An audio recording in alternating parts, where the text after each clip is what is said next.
Hello, I'm Billy Taylor, and this is Baltimore. Pretty impressive, isn't it? And not just to look at. There's a great deal to do down there. The Science Center,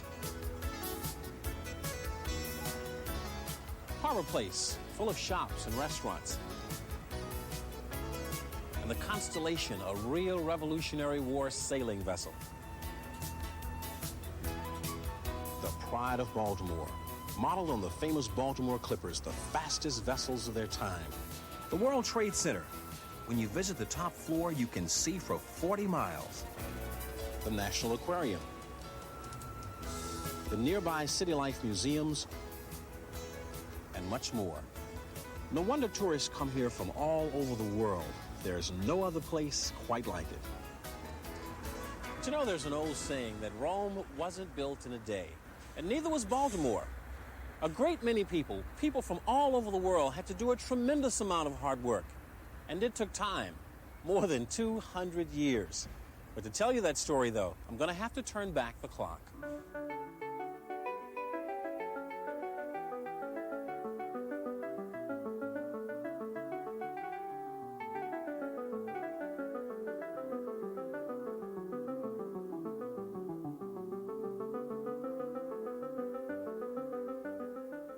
This is what it was like in the very beginning, more than 200 years ago.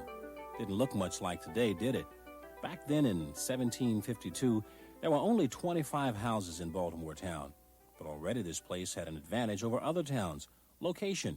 Like New York or Boston, it was a saltwater port, but it was farther west than the others, closer to the rich farmland where wheat could be grown, carted to Baltimore, and there ground into flour to be shipped all over the world. And there was another advantage, roads. Baltimore was right on the main track to practically everywhere. Everything and everybody that went from the north to the south or from west to east came right through here. And from here you could go practically anywhere in the world. Maryland tobacco and iron went to England, and wheat to the West Indies. And the ships didn't come back empty. They brought coffee from South America, tea from China, and slaves from Africa. As a result of all that trade, the port grew and grew. By 1790, Baltimore was the fourth largest city in the nation, and Maryland led the country in shipbuilding. The ships that made us famous came to be called Baltimore Clippers. They were sleek and slim, so they couldn't carry a great deal of cargo, but they were so fast they could outsail anything afloat.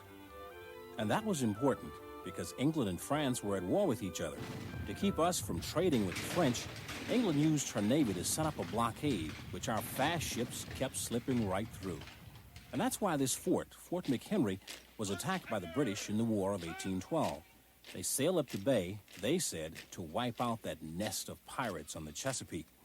They planned to burn the city to the ground, and we couldn't expect help from the government in Washington because the British had invaded the capital and burned down the White House. So, what did the Baltimoreans do?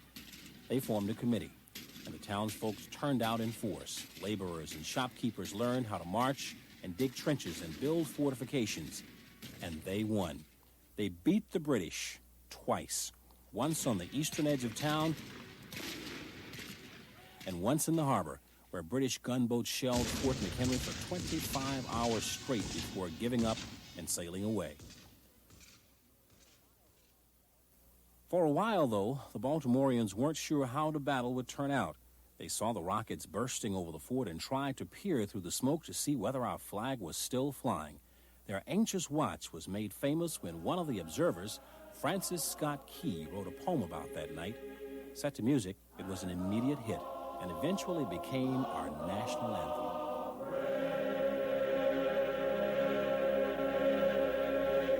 So our port and our sea trade were saved. Getting the goods in from the countryside, though, was becoming a problem. And that's why I'm here at the Baltimore and Ohio Railroad Museum. You see, clipper ships were fine for the water, but other kinds of transportation were needed for our inland trade. Wagons, for example. Big wagons that could be loaded up with goods and pulled by teams of 6 horses or mules. And that worked for a while. But the need grew for a faster way of transporting goods and people. You see, a trip seemed to take forever. For passengers, travel was a nightmare. A trip that we can make in an afternoon, say from Baltimore to Wheeling in West Virginia, took 8 to 10 days of being tossed around in a cramped carriage. There was another possibility, though, a brand new idea folks were calling a rail type of road. You put iron rails on a roadbed and rolled wagons and coaches over that. A group of bold Baltimore businessmen decided to take a chance. They would build a rail type of road clear to the banks of the Ohio River, and they'd call it the Baltimore and Ohio Railroad.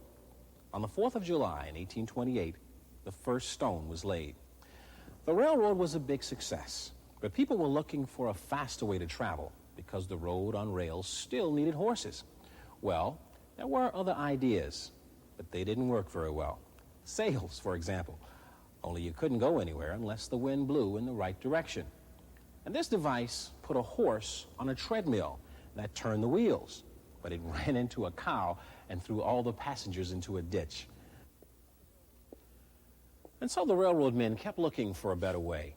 Peter Cooper built this contraption, a steam engine, and since it was so small, he called it the Tom Thumb, a 1-horsepower engine with pipes made of rifle barrels.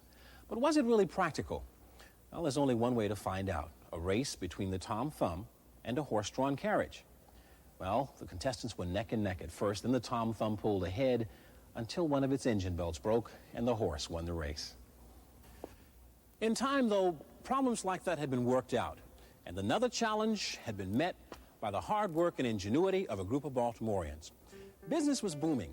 The town prospered. There were plenty of jobs. People were drawn here to Baltimore from many foreign lands. Some were fleeing wars to escape persecution. Others wanted to escape poverty. They sought a better life. The English had come first. They settled along the Chesapeake Bay when the whole region was a wilderness. Then the Irish arrived. They worked hard at any job they could get. Some wound up the first American millionaires, men who made money in shipping, banks, and the railroads. Well, afterwards, there was a great wave of Germans.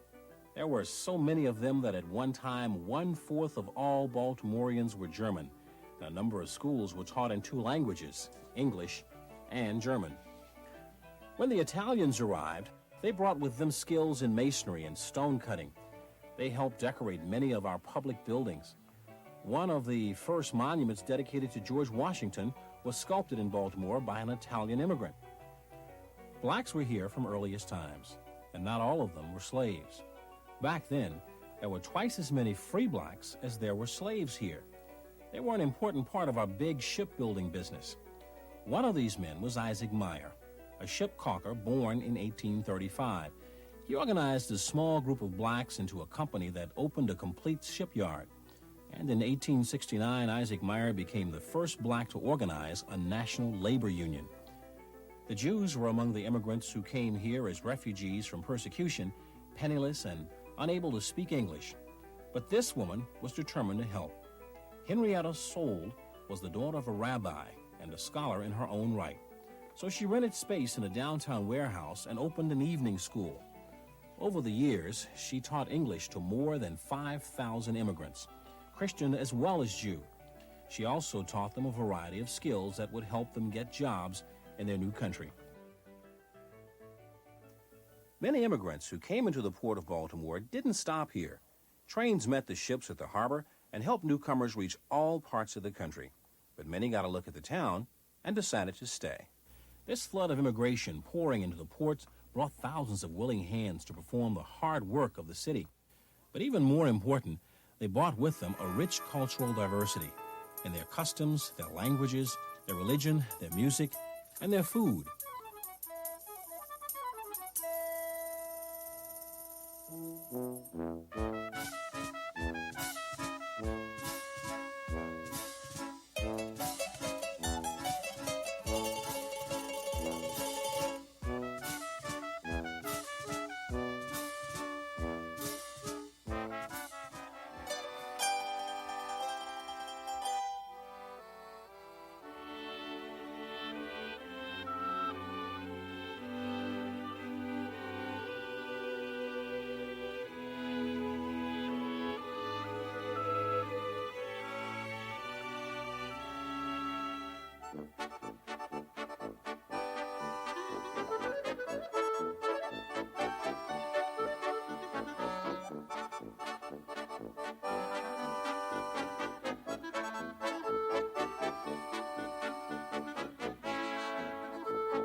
That flood of immigrants who arrived throughout the first 150 years of Baltimore's history found it a place of opportunity. It was a city always growing, always expanding, always on the move toward its next success.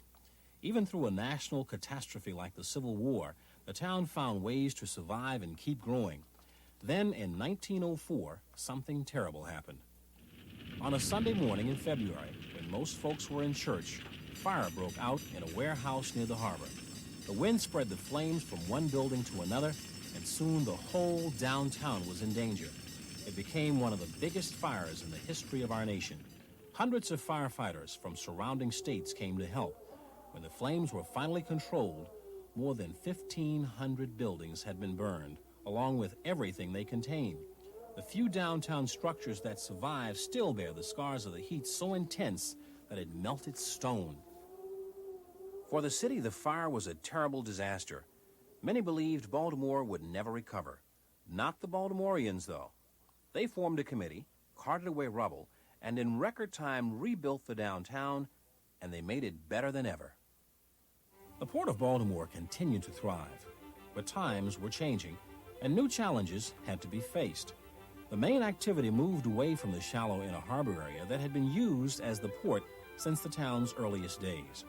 Larger port facilities were built along the deeper parts of the Patapsco River. That left the city's downtown in a state of decline. Businesses moved away, leaving empty warehouses and decaying buildings. People stopped coming down here. It was ugly and no fun. But as you know by now, when problems arise, we Baltimoreans have a way of getting together. And once we do that, miracles happen. Once again, Baltimore's business is booming. And when this town prospers, all of Maryland prospers too. The goods brought here from other parts of the state are shipped out and sold, everything from coal and spices to oysters and apples.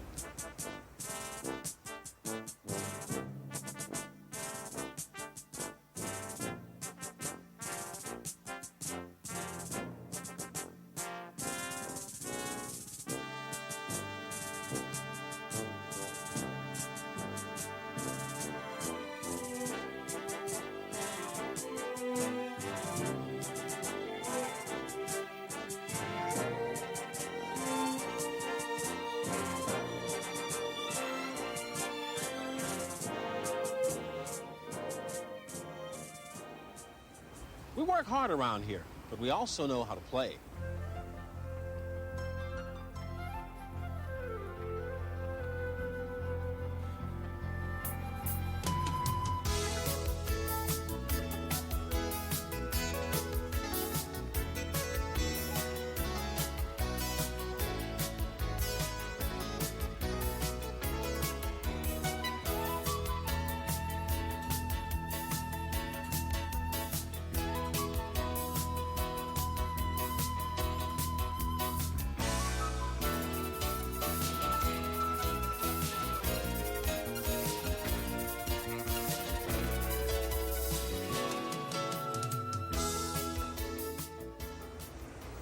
Baltimore is not only a big success, it is a wonderful place to have fun, to see and taste the rich cultural heritage of our state, and to learn about history and science. We have outstanding medical institutions and excellent colleges. Our revitalized downtown has become a model for other cities to follow.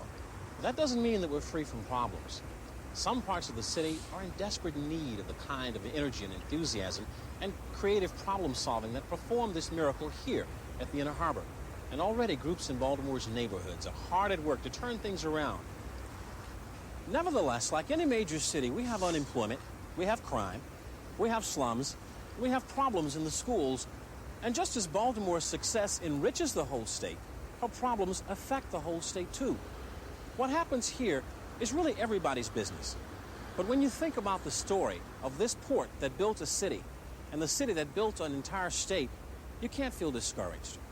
When we get around to facing the problem head on, we'll form a committee. Everyone will pitch in to start the railroad, or rebuild after the fire, or hold off the enemy bombarding the fort over there. The job will get done, and done so well that whatever needs fixing will end up 10 times better than before. And that's the way it's always been here in Baltimore.